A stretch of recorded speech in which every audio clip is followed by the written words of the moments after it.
இன்றைய வாக்குத்தத்தம் என் மீட்பராகிய இயேசு கிறிஸ்துவின் இனிய நாமத்தில் மீண்டுமாய் ஒரு புதிய வாக்குத்தத்தத்தோடு உங்களை நான் சந்திப்பதில் நான் மிக்க மகிழ்ச்சி அடைகிறேன். இன்றைய நாளிலும் 4ஆம் தேதி 8ஆம் மாதம் 2025 திங்கட்கிழமை.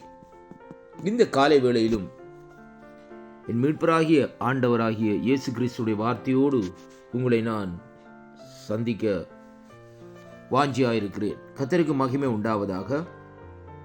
இன்றைய நாளிலும் வேத தியானத்திற்கு எடுத்துக்கொண்ட பகுதி ஏசாயாவின் தீர்க்கதரிசன புஸ்தகம் 58வது அதிகாரம் 11வது வசனத்தை வாசிக்க கேட்போமாயிருந்தால், கர்த்தர் நித்தமும் உன்னை நடத்தி மகா வறட்சியான காலங்களில் உன் ஆத்மாவை திருப்தியாக்கி உன் எலும்புகளை நிலமுள்ளவாக்குவார்.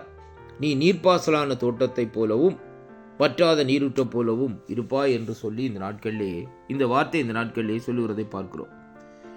இந்த ஒரு வார்த்தைக்குள்ளே அநேக காரியங்கள் இந்த நாட்களிலே அடங்கி இருக்கிறதை நாங்கள் காணக்கூடியதாக இருக்கிறது. அன்பு பிள்ளைகளே, இந்த நாளிலும் இந்த அதிகாரத்தை நீங்கள் வாசித்து பார்க்கிற வேளையிலே தேவனுடைய பாதத்திலே அமர்ந்திருந்து எப்படியாக உபவாசிக்க வேண்டும் என்பதை குறித்து இந்த நாட்களிலே ஆண்டவர் அந்த இடத்திலே இந்த நாட்களிலே சொல்லி இருக்கிறதை பார்க்கிறோம்.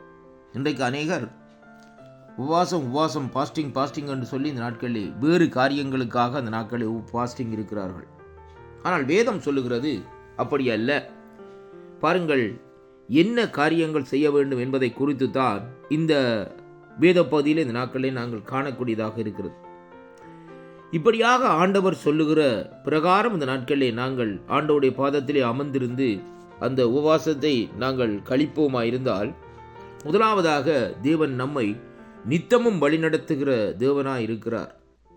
இரண்டாவதாக ஆண்டவர் மகா வறட்சியான காலத்திலே நம்முடைய ஆத்மாவை திருப்தியாக்குகிற தேவனாய் இருக்கிறார். மூன்றாவதாக நம்முடைய எலும்புகள் எல்லாவற்றையும் நினமுள்ளதாக இந்த நாட்களிலே ஆக்குகிறார். நான்காவதாக நாங்கள் இந்த நாட்களிலே ஒரு நீர்ப்பாசலான தோட்டத்தை போலவும் வற்றாத நீரூற்றை போலவும் இந்த நாட்களிலே மாற்றுகிற தேவனாய் இந்த நாட்களிலே இருக்கிறதை அங்கே காணக்கூடியதாக இருக்கிறது. அன்பு பிள்ளைகளே, 4 விதமான ஆசீர்வாதங்களை உபவாசத்தின் மூலமாக இந்த நாட்களிலே நாங்கள் பெற்றுக்கொள்ளக்கூடியதாக இருக்கிறதை இந்த வார்த்தை நமக்கு தெளிவாக இந்த இடத்திலே சொல்லுகிறதை பார்க்கிறோம்.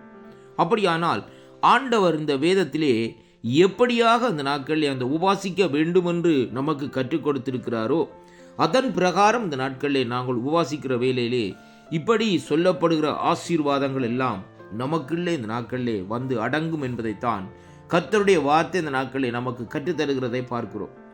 தேவன் முதலாவதாக பாருங்கள், நித்தமும் வழி நடத்துகிறாராம். என்ன ஒரு அருமையான வார்த்தை! அருமையான அன்பு பிள்ளைகளே, ஒரு மனுஷன் நம்மை நித்தமும் வழிநடத்தவில்லை.